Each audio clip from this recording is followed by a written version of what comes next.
is Kevin with Earthway Experience, and today I want to talk a little bit about some fire making, but a little bit more, you can say, on the self-reliant side, not pure primitive or doing it pure modern, but do I need to make a bow drill fire every single time I make a fire?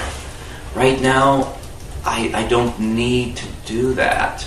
I don't need to do a bow drill fire every single time. I can do a bow drill fire, but most of the time I don't mind using a lighter. So I want to show you a few things that you can do from around the house and make a little plastic bag and a couple of small things that you can take with you into the woods when you're camping. Maybe we have a power outage and we don't have enough matches, we don't have enough lighters. Maybe something worse happens than that. So I will show you a few things that I like to do and show you some tools that you can use for fire starting. Alright? Let's take a look. But I don't throw away the leftover candles. I have a box and I save these. So, for example, this one broke. So most people would just throw it away. But you can take it and break it up into 3 or 4 pieces here. And I take it with me when I go. Usually I save these for my hunting trips. Another thing I save here is the dryer lint, and I just have a box. When we clean the lint filter out, I put it in the box. Most of our clothes is 100% cotton, so this is mostly 100% cotton. They're a little bit hard to find anymore, but these film canisters are wonderful. You can stuff your dryer lint in there. If you want your fire to burn a little bit longer, and if you have some, you can mix this up with petroleum jelly, and it works really, really good. I don't like to throw things away, and when I was in the States, I used to eat Altoids, and I saved this container. And you take the container and you want to cut your cotton into strips. It's going to shrink. So I leave a little bit of gap on each side, and we mark that. Just make a small cut with your scissors, and when you tear cotton, usually it will follow a straight line, and I have a nice long cotton strip. Easy way I learned. You can see that cotton's here is all curled up, but it doesn't matter. Fold it end to end once, take a look at it, twice. Okay, I'm going to fold it end to end one more time. And now we have one big loop here. I take my scissors and I put that through that one loop, and I cut it up. And over here, depending on how many times you folded it over, is how many loops you're going to have. So I folded it over 3 times, I believe. So 1, 2, well, it only was 2 because I folded it 3 times. So now I have this pile of small squares, and I did this earlier, and I put those small squares into the container, and then I put it usually over my camp stove. Works really good. Or your campfire. Take your knife or a small nail and put a hole in it. Put this over the campfire or your camp stove outside, because it's going to smoke like crazy, and then the paint will start to burn off here a little bit. It's going to smoke like crazy, and as soon as it stops smoking, take it off the fire. Be careful, because it will be very hot, and you may have to check it, and you may have to turn it over and do it again. But you're going to get char cloth, like charcoal, It's something that's been burned without oxygen. So that's mostly sealed up and the smoke is only allowed to get out. So you get this nice black cloth. This is kind of a Swedish one, Light My Fire, Fire Striker, Magnesium Fire Striker. I have this one that a friend gave me, some reindeer, and then I did a little carving there on the front. Some of the other ones I've done, I've taken some long strips of leather and I've done a reverse wrap, and I made so I can have it around my neck if I'm out, so I know where it is.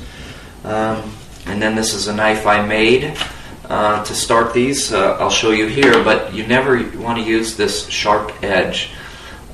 Basically, you have 3 blades here. 1 blade, 2 blades, this 90-degree angle that's formed there, or this 90-degree angle, that's an edge there. And you just take your knife at an angle and... Okay, now for the finale, you can say, we're going to use the fire starter here, and first we can do the lint. But just quickly, when I make a fire, what I was taught was a teepee fire. I take, and this is all done right now. Maybe it's sitting right here and I'm ready to get that fire and I want to get warm. I go around, and as I go through the woods, I gather things as I'm walking to my camp spot. And I'll gather pieces of wood this small, breaking them here from the base of the tree. Some people will say don't break them from the base of the tree, but it depends on where you live. If you got poison ivy and poison oak, you could be breaking up bits of poison ivy and poison oak and putting into your fire and getting on your hands and then burning it into your lungs. So know your area. But here I can take birch and I can take the spruce and the pine, and I can get all kinds of dead wood from the base of the tree. Then maybe I brought firewood or whatever, and I have bigger and bigger pieces up to thumb size. And then if I don't want to have to saw pieces, you can find trees that maybe have fallen down that are that big around, and you just lay as you get your fire going, you push the logs into the middle. Maybe you get 3 or 4 of these big ones. You don't have to cut them into pieces.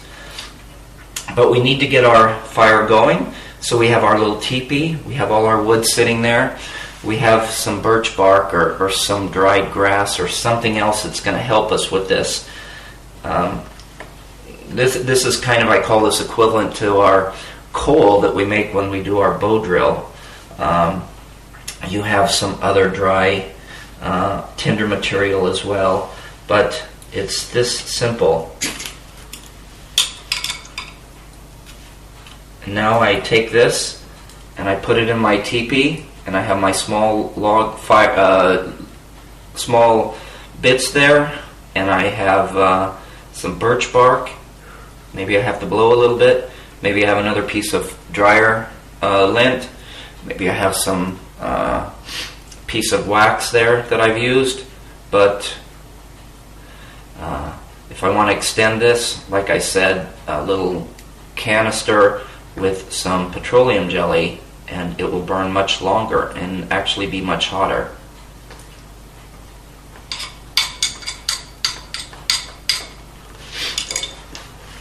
So now I don't really need to use a whole piece of cloth on this. And I get white t-shirts. You see I have a black t-shirt on. I could use that, but it's a little bit harder. Char cloth to be black when it's ready. So this is just going to need to take 1 or 2 sparks, and this is going to be my coal, like I'm doing a hand bow drill.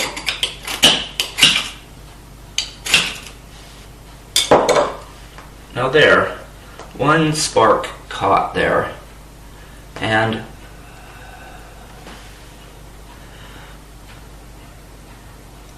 I have this in my dried grass. I've taken the backside of my knife, maybe the backside of my knife, and I've carved up a whole bunch of birch bark, and I have a nice fine pile of birch bark. I put this in there, and I continue to blow, and then I put it inside my teepee once it's on fire. But you can see this is recycled and reused self-reliant fire. Alright, I hope you enjoy this, and we'll see you next time.